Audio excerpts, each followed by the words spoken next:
Hi hello, welcome to my channel. तो आज की जो सीरीज़ है उसका नाम है मैरिटल सीरीज़। ये एक नई सीरीज़ की मैं शुरुआत कर रही हूँ हिंदी में। इसके पहले मैंने कुछ वीडियोस बनाए हैं जो भी मैरिटल इश्यूज़ पे ही डिपेंडेंट है, लेकिन वो मराठी सीरीज़ है। तो आज हम डिस्कस करेंगे एक स्पेसिफिक टॉपिक, जिस टॉपिक का नाम है कि अरेंज मैरिजेस में क्या आपको खुद से कहीं बेटर पार्टनर ढूंढना चाहिए? क्या ये एक्सपेक्टेशन सही है कि जब भी आप ऑनलाइन रजिस्टर करते हो अपने आप को किसी भी मैट्रिमोनी साइट पे, क्या उस साइट पे जाके अपने से, अपने लेवल से काफ़ी बेटर पार्टनर ढूँढने की जो एक्सपेक्टेशन है लोगों की, क्या ये सही है?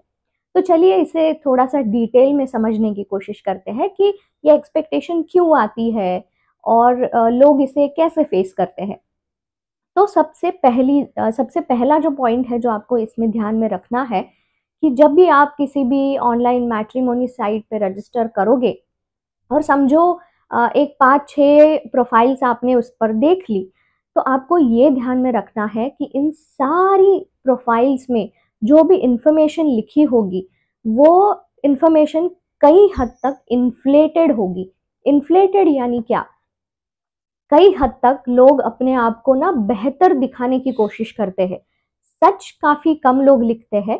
काफ़ी सारी चीज़ें जैसे कि पर्सनैलिटी है, लुक्स है, सैलरी है, फैमिली का जो स्टेटस है, या तो आस-पास का जो स्टेटस है, फाइनेंशियल स्टेटस है, ये सारी जो चीज़ें हैं ना, ये थोड़ा-सा बढ़ा-चढ़ा कर दिखाने की काफ़ी कोशिश की जाती है। ये क्यों करते हैं? तो अपने आप को एक बेटर स्पाउस या बेटर पार्टनर लोग ढूँढना चाहते हैं अपने लिए, उसके लिए। तो लड़कियाँ काफ़ी हद तक हमने देखा है कि फ़िल्टर्स वग़ैरह यूज़ करके अपने आप को ज़्यादा सुंदर दिखाने की कोशिश करती है। लड़के अपनी जो बेसिक सैलरी है उससे काफ़ी बढ़-चढ़ कर सैलरी दिखाने की कोशिश करते हैं। तो आपको यही एक पॉइंट काफ़ी हद तक ध्यान में रखना है कि कोई भी प्रोफ़ाइल चाहे आप ले लो, किसी लड़की की हो या किसी लड़के की हो, हमेशा इस बात को ध्यान में रखें कि 60 से 70% चीज़ें ही सच है, बाकी कुछ चीज़ें इन्फ्लेटेड होने के चांसेस काफ़ी है। तो आपको इसे वेरीफाई करना है। मैं ये नहीं कह रही हूँ कि सब लोग धोखा करते हैं या झूठ ही लिखते हैं ऑनलाइन साइट्स पे, लेकिन अपने आप को काफ़ी हद तक बेटर प्रेज़ेंट करने की कोशिश में लोग थोड़ा-सा बढ़ा-चढ़ा कर लिखते हैं। तो आपको इन सारी चीज़ों को वेरीफाई करना है और फिर आगे बढ़ना है। ओके?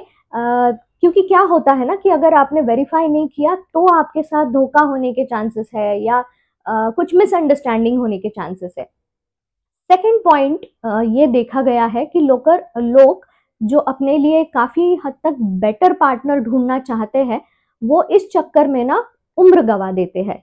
काफ़ी साल चले जाते हैं, लड़कियाँ भी वेट करती रहती हैं कि कोई हैंडसम रिच लड़का मुझे मिल जाएगा।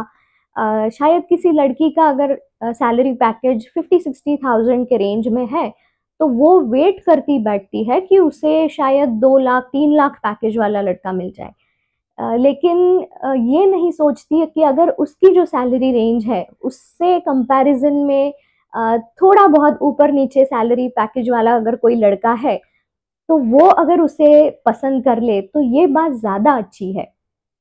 और लड़कियों के बारे में ये भी है कि अगर आप एक्सेप्शनली शायद अगर सुंदर हो, तो शायद कोई ज़्यादा अच्छा पैकेज वाला लड़का भी आपको सिलेक्ट कर सकता है, ऐसी बात नहीं है। लेकिन बहुत बार क्या होता है कि उम्र चली जाती है और फिर आफ्टर 30s जो प्रोफाइल्स आपने रिजेक्ट की थी, उसी टाइप की या वही प्रोफाइल्स फिर आपके सामने वापस और एक बार आती है और फिर उन्हें हाँ बोलना भी आपके लिए बहुत डिफ़िकल्ट हो जाता है। तो इन सब में एक्सपेक्टेशंस सही सेट करना बहुत ज़रूरी है। बहुत सारी लोगों की ना रियलिटी कहीं यहाँ है, लेकिन उनकी एक्सपेक्टेशन लेवल यहाँ है। तो शादी तभी होगी जब आपकी एक्सपेक्टेशन लेवल कम हो जाएगी। ओके? नेक्स्ट पॉइंट देखते हैं कि बेटर के चक्कर में many people are losing out on a suitable partner. Suitable partner यानी कि आपके लिए जो सही है। सही मतलब क्या? समझते हैं कि अगर आप समझो आप लुक्स में एवरेज हो, सैलरी भी आपकी एक एवरेज सैलरी है, फैमिली का जो स्टेटस है वो कहीं एवरेज लेवल पे है, जो कि काफ़ी हद तक सबका सेम रहता है, थोड़ा बहुत ऊपर नीचे हो सकता है मिडिल क्लास फैमिलीज़ में। तो आपका और जो आप पार्टनर या स्पाउस ढूँढ रहे हो, उसका जो एज गैप है वो काफ़ी हद तक मैच हो रहा है, मतलब 2-4 साल का एज डिफरेंस है। आपके खाने-पीने की हैबिट्स कुछ तरीके में सेम है। तो रियलिटी यही है कि अगर ये मैच हो रहा है कुछ हद तक, तो दिस पार्टनर जो जो ये पार्टनर आप देख रहे हो वो आपके लिए सूटेबल है। तो अगर आप एवरेज हो और आपको एक एवरेज पार्टनर दिख रहा है सामने, तो that partner is the suitable partner. मैं ये नहीं कह रही हूँ कि एवरेज पार्टनर इज बैड, लेकिन लोग क्या करते हैं कि अगर खुद की रियलिटी यहाँ है, तो लोग अपने से काफी हद तक ऊपर जाने की कोशिश करते हैं। तो अब क्या हो जाता है कि आप ये भी ध्यान में रखिए कि अगर आपने अपने से काफ़ी बेटर पार्टनर भी ढूँढ लिया, तो वो जो बेटर पार्टनर है ना, जो बेटर स्पाउस है, वो भी आपसे किसी कारण से ही शादी करेगा। जैसे कि अगर कोई सुंदर लड़की है, काफ़ी रिच परिवार से आ रही है, तो वो अगर किसी गवर्नमेंट ऑफिसर से शादी कर भी रही है, तो she is marrying him for power. Okay. या आप समझ लो कि कोई लड़का है जो दिखने में एवरेज है, but he has a good salary, decent salary, और उससे अगर किसी सुंदर लड़की ने शादी कर ली, मैं इसे जनरलाइज नहीं कर रही हूँ, जस्ट एक एग्जाम्पल देने की कोशिश कर रही हूँ। तो ऐसी अगर किसी सुंदर लड़की ने ऐसे लड़के से शादी कर ली, तो she is marrying him for something. Okay, she is marrying probably for money, for lavish lifestyle that she is used to. तो बाद में जाके लड़कों ने ये कंप्लेंट नहीं करना चाहिए, क्योंकि शादी ही आपकी इसी बेसिस पे हुई है कि ये लड़की जो सुंदर है, इसने आपका जो फाइनेंशियल स्टेटस है वो देख के आपसे शादी की है। ओके।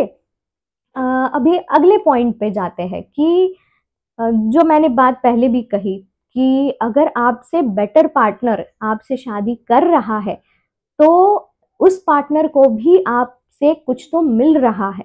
आपसे जो जो उसकी एक्सपेक्टेशन है, ओके, उसे पैसा मिल रहा है, उसे पावर मिल रही है, उसे कुछ आपके टैलेंट्स, आपके स्किल्स जो है वो उसे अच्छे लग रहे हैं, या आपके कुछ गुण है जो उसे पसंद है, ये उन्हें भी मिल रहे हैं, इसीलिए they are marrying you. Okay. तो जब अनइक्वल मैरिजेस होती है ना, जैसे कि एक स्पाउस इस लेवल पे है और दूसरा स्पाउस इस लेवल पे है, तो जो एक स्पाउस है जो अपने से थोड़ा ऊपर शादी करने की कोशिश कर रहा है, ये स्पाउस अपने आप को काफी लकी समझता है इस प्रोसेस में, या उसे लगता है कि चलो मैंने तो काफी कुछ हासिल कर लिया जीवन में, मैं डिजर्विंग हूँ, मैं सेटिस्फाइड हूँ, मैं काफी खुश हूँ इन सारी चीजों से। लेकिन जो दूसरा स्पाउस है जो इस लेवल पे है और उसने इस लेवल के इंसान से शादी की है, तो ये जो दूसरा स्पाउस है ये काफी डिससेटिस्फाइड फील करता है, या फिर उसे ऐसे लगता है कि मैंने काफी सारी चीजें लूज आउट की है, मुझे तो इसके बदले में कुछ भी नहीं मिला, और फिर एक डिससेटिस्फैक्शन क्रिएट होने लगता है। तो सबसे बेटर चीज क्या होगी, सोल्यूशन क्या है इसमें, कि आप एक तो शादी डीले ना करें, टाइम पे शादी कर ले, और सेकंड चीज यही है कि अपने से अपने आप को समझ लो, आप एक रेटिंग दे दो कि अगर एक 10 में से आप अपने आप को कितना रेटिंग दोगे, समझ लो कि आप 10 में से अपने आप को 4 या 5 रेटिंग दे रहे हो, तो you marrying to a rating of 9, इसमें कुछ गड़बड़ है। ओके। लेकिन अपने आप को अगर समझ लो आप 7 या 8 रेटिंग दे रहे हो, and you marrying to a 9 is okay. Okay. इसमें क्या होगा कि आप भी सेटिस्फाइड रहोगे, सामने वाला भी सेटिस्फाइड रहेगा। और एक बात सबसे इम्पॉर्टेंट ये है कि जब आप अपने से कहीं ज़्यादा बेहतर पार्टनर से शादी कर भी लेते हो, समझ लो, तो आपने अभी कुछ मिलने के चक्कर में, आपने अपने से बेटर हस्बैंड या बेटर वाइफ मिलने के चक्कर में शादी तो कर ली, लेकिन आपको फिर एडजस्टमेंट्स भी बहुत ज़्यादा करनी पड़ेगी, क्योंकि वो दूसरा जो इंसान है, जो दूसरा पार्टनर है, वो आपसे एक्सपेक्ट करेगा कि मैंने तो तुमसे शादी कर ली, अब तुम कुछ इस बात का एहसान जताने की कोशिश करेगा वो इंसान कि you should be grateful for this, okay, क्योंकि मैंने तो अपने इक्वल पार्टनर से शादी नहीं की है, तो you try to be better version of yourself, you try to give more, okay.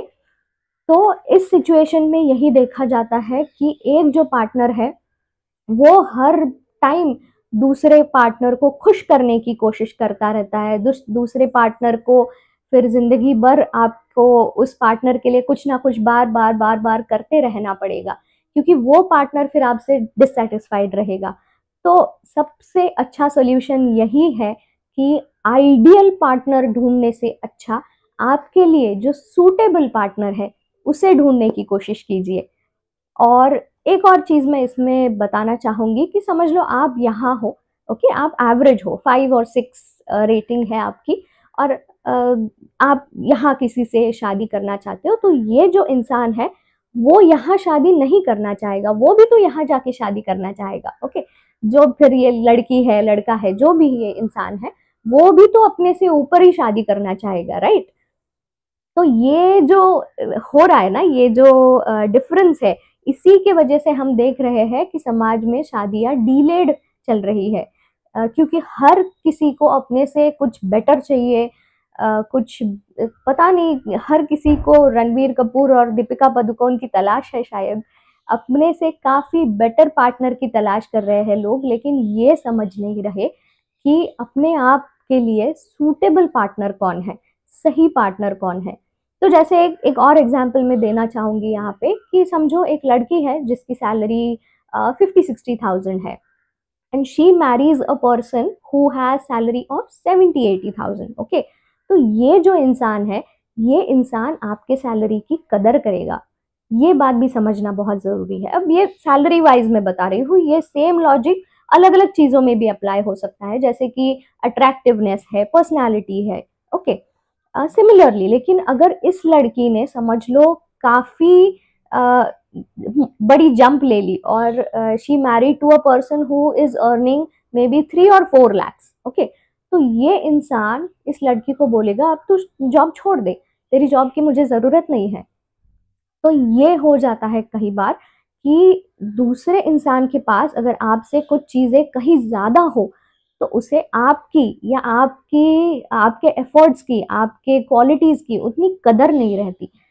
तो इसीलिए सबसे मेरी ये रिक्वेस्ट है कि अपने आप से ये क्वेश्चन करें कि आपका सूटेबल पार्टनर कौन हो सकता है, और ऐसी प्रोफाइल जब आपके सामने आए तो उन्हें सिलेक्ट करने की कोशिश करें। और याद रखें कि ऑनलाइन जब भी आप कोई भी प्रोफाइल देख रहे हो तो हमेशा फिल्टर्स लगा कर देखिए, ओके, क्योंकि आजकल बढ़ा चढ़ाकर दिखाने का ट्रेंड काफ़ी है, और डेफिनेटली कोई भी प्रोफाइल वेरीफाई किए बिना आगे ना जाए, ओके।